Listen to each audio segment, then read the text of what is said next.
There's a building in Abbotsford that I would recommend you highly stay away from. And the reason being is if you've owned in this building over the last 12 months, you have gotten absolutely wrecked, like completely wrecked.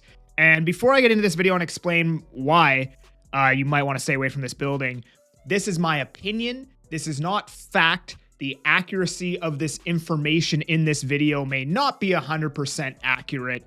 But again, this is my opinion. It's not fact. Please do not sue me if you are trying to sell your listing in this complex, because again, this is my opinion. The complex is Cascade Green. And if you're in Abbotsford, you probably know this complex. It's very easily visible from the main road of, what road is this again?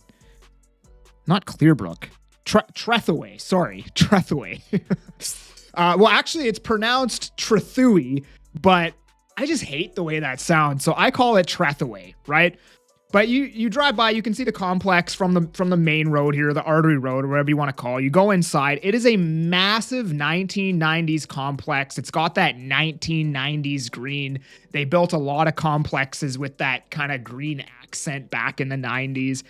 But I'll tell you kind of what's happened with this building. Now, for a long time, this building actually had like a pretty decent reputation in the real estate world. Never really heard any realtors have anything bad to say about it. And 2 years ago, I had a listing. I had a listing in, let me show you. It was 2962. Oh, I guess I can't drive all the way over there. It's this building, but it curves around and you can see the front of the building. So I had a listing in this building. And 2 years ago in summer of 2023, these two bedrooms were selling anywhere from like 440,000 to like 420,000, kind of in that range, depending on renovations and blah, blah, blah. So the one that I had was partially renovated, and I can't remember what we sold for, but I think it was in between 420 and 430, if I'm not mistaken, somewhere in there, like 425 or 430 or something like that. And it was a pretty easy sale. Like I think we sold in 14 days maybe. And you know, the first offer we got went through no problem. And at the time, this building sold slightly below College Park, right? Like the two beds in College Park, which is probably the best 1990s complex in Abbotsford, were about 450. And the two beds in this one were about 430. It was like $20,000 less than College Park. So they were almost eye to eye, but you know, there was still like the public perception of this complex was still a little bit worse than College Park, right? And then at the beginning of the year, these units were still about $420,000, I believe, somewhere again in that range. They hadn't changed much from the summer of 2023. So I had a buyer and we got an accepted offer on one of these units. And then when I looked at the docs, I was like, what the hell is going on in this building? Like, what has changed from 2 years ago? The sewer deductible had gone up substantially. I can't remember exactly what it was, but it was something crazy. It was like $150,000 or something like that. So I was like, well, maybe that's what it was 2 years ago, but I don't know. Let's talk to an insurance guy. And the insurance guy was like, this is insane. This is crazy that the deductible is this high. So I got a really bad feeling about this complex. And I told the buyer, like, I don't think we should do this. Let's back out of this and we'll go look at College Park. And then they ended up buying something in College Park. The price was like substantially higher than the unit that we were going to buy in here at the time. But it also had a few renovations and, you know, was slightly better, right? But when I look through the docs, essentially what has been happening with this complex, and by the way, I'll kind of show you guys where it is like on the map, right? So you have, this is Club 16 right here. This is like Seven Oaks Mall is right here, right? So it's basically just kind of north of Seven Oaks Mall, north and to the west of Seven Oaks Mall. And basically what's been happening in this complex is that they've had a whole bunch of major things go wrong that weren't planned, right? So they obviously had, I think they had a major sewer backup in this building. Again, may not be 100% accurate, but if I'm remembering correctly, the lobby or something like that flooded, and that would explain the sewer deductible. It must have did a lot of damage. They had, I believe, something to do with a sprinkler pipe in 2962 upstairs caused some damage. And then they also had a leak from like chimney or something like that. And then they're having rotting problems on the exterior of the building. I can't remember if that's the balconies or the actual just the building itself, the exterior. And I think they've had a few other problems like that, just like floods and leaks and stuff like that have caused a lot of damage that have raised the insurance deductibles.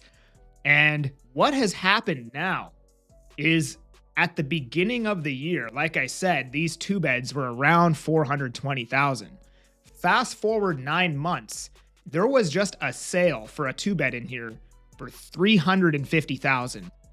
And there is now units coming to market in the low 300,000s in this building. So prices have decreased in this building over the last, I don't know, you want to call it 18 months, like almost 25%, because so many problems have come up in this building that almost nobody wants to buy in it. Now, that being said, there are worse buildings than this in Abbotsford. This probably isn't the worst one. There's a few others that come to mind, and maybe I'll make a video where I kind of highlight like the top 5, most troubled buildings or whatever. And actually, this building is now trading cheaper than a really bad building in Chilliwack that's somewhat similar to this.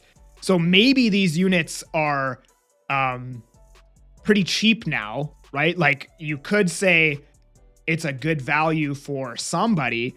I still wouldn't buy one, but they are getting to the point where they're getting extremely cheap now. But I've seen this happen now to a few complexes where once the insurance deductible skyrockets, it really brings down the value of the building. And there is another building in Abbotsford, and I'll talk about that in the other video. And it's such a shame because it was actually a really good building in a really good location. Probably one of the best locations in Abbotsford. And they had, I think, like 2 fires and 2 floods, and that, skyrocketed the insurance deductibles. And now it's like, I don't even really want to sell in there.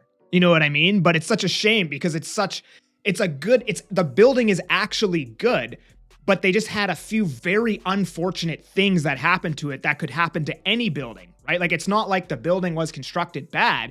It's just they had a couple very unfortunate things happen to it. But now that like the insurance premium is like $2,400 a year for a 500 square foot one bed, my 3,000 square foot house costs $2,400 a year to insure, right? So that's what happens. And when that happens, it really brings down the affordability of the complex, and therefore the prices have to come down with it. So there's an example of one complex that, in my opinion, I would probably stay away from. Again, all this information isn't 100% factual. I'm sure somebody has a lot more knowledge, probably somebody who even lives in this building that watches my channel that probably has a lot more knowledge than I do on the topic, but that's what I've seen. The valuations support it. Nobody wants to buy in here at the moment, and that's why the valuations are plummeting.